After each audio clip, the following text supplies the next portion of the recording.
दोस्तों अभी मार्केट में काफ़ी गिरावट चल रही है, जैसा कि आप देख पा रहे होंगे। तो अभी आप इन्वेस्टर हो या ट्रेडर हो, तो इसमें अभी आप क्या कर सकते हैं। सबसे बेस्ट है, अगर देखिए इस सिचुएशन में कभी भी कुछ भी नहीं करना चाहिए। अगर आप ट्रेडर हैं तो अभी आप कुछ समय के लिए मार्केट से बाहर हो जाएं। अगर आप इन्वेस्टर हैं तो आपके लिए एक बहुत अच्छी अपॉर्चुनिटी हो सकती है, क्योंकि दोस्तों एक लॉन्ग टर्म में हमेशा कभी बार बार ऐसा मौका नहीं आता है। और कभी भी अगर आप इन्वेस्ट करें तो वन टाइम में ना करें। मतलब जैसे मान लीजिए 100 रुपये है तो 10 10 रुपये करके लगाएं जब भी गिरावट होती है। तो इससे क्या होगा कि आपका एक एवरेज आउट होगा और आपको जो है लॉन्ग टर्म में एक अच्छा जो है एवरेज आउट होने के कारण रिटर्न मिलने की पॉसिबिलिटी बढ़ जाती है। दूसरी चीज़ दोस्तों क्या है कि अगर आपके पास ऑलरेडी होल्डिंग है, आपके कोई स्टॉक है, तो इसमें इस समय पैनिक में बिल्कुल भी मत बीजिएगा। इससे होता क्या है कि आप क्या पैनिक में बेच देंगे और ये समझ लीजिए 1 2 4 5% का और होगा ऐसा गिरावट, या कुछ और भी हो सकता है, मुझे नहीं पता। बट ऑलरेडी ऊपर से काफ़ी करेक्टेड हो चुका है। तो यहाँ पर बेच के तो आपका कोई फ़ायदा नहीं होगा। वहाँ होल्ड करके अगर आप आपके अच्छे शेयर हैं तो आपको ना अल्टीमेटली बेनिफिट होगा। और अगर आपने आपके अच्छे स्ट्रॉन्ग शेयर है तो यहाँ पे आप एवरेज भी कर सकते हैं। मैं आपको यहाँ पे बाई सेल नहीं बता रहा हूँ, मैं आपको बता रहा हूँ कि आप इस सिचुएशन में क्या क्या कर सकते हैं। क्योंकि दोस्तों अल्टीमेटली अगर आप देखें तो भारत के लिए कोई प्रॉब्लम नहीं है।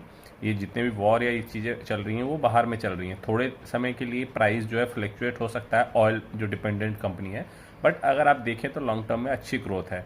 तो ऐसी सिचुएशन में क्या है, मोस्टली अगर आप मार्च का महीना देखें तो हमेशा जो मार्केट का जो बॉटम है मार्च के महीने में बनता है। आप कोविड ले लीजिए, 2007 का ले लीजिए, पिछले साल भी एक बॉटम बना था जो अच्छी रैली आई थी।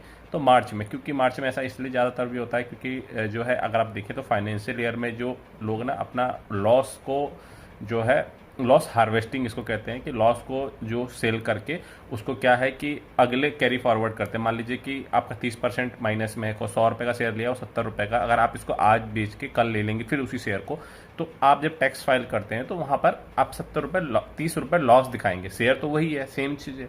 बट जब आप टैक्स फाइलिंग करते हैं तो उस समय आपको वो लॉस आप क्लेम कर सकते हैं, या उस अगले साल जो प्रॉफिट होगा तो उससे आप जो है स्प्रेड कर सकते हैं। कैसे मान सकते हैं कि आप वहाँ पर टैक्स फाइलिंग में वो चीज़ें आप बता सकते हैं कि आपका लॉस हुआ था तो प्रॉफिट से आपको प्लस माइनस हो जाता है।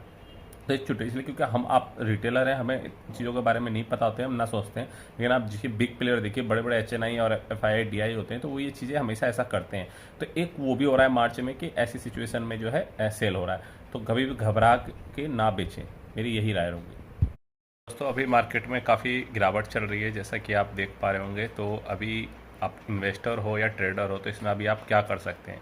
सबसे बेस्ट है, अगर देखिए इस सिचुएशन में कभी भी कुछ भी नहीं करना चाहिए। अगर आप ट्रेडर हैं तो अभी आप कुछ समय के लिए मार्केट से बाहर हो जाएं। अगर आप इन्वेस्टर हैं